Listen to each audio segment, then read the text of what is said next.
After a thumping success last night,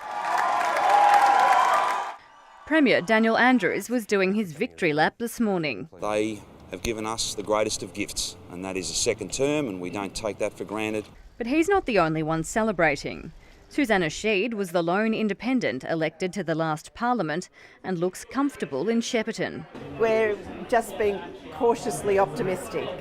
I hope for Shepparton District's sake that I am the member. And she could soon have independent company on the crossbench, with the once safe national seat of Mildura likely to fall. We have been saying the big parties are failing us on really important rural and regional issues, and this shows that the community was willing to hold them to account.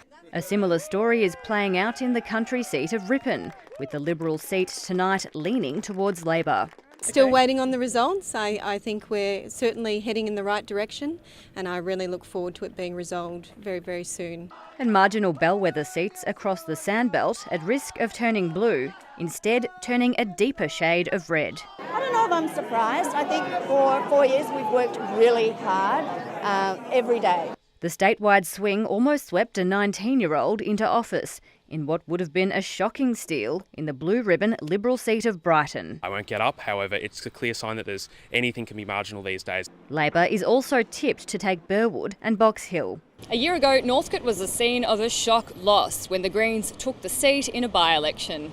But in another surprise, the tide is turning back to Labor. Kat Theophanous is poised to become the next MP for Northcote. Our track record is there over the last 4 years, delivering on what we said we would deliver on. And it's always different in a by-election to a state election when you're forming government.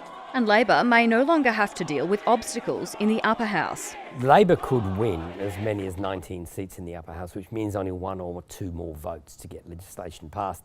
At this stage, the crossbench could be as many as 10. I think we're looking at a very different legislative council. There's a lot of counting to go, but I think that chamber might be a far more effective chamber in terms of getting things done than it was for the last 4 years. No wonder they're celebrating.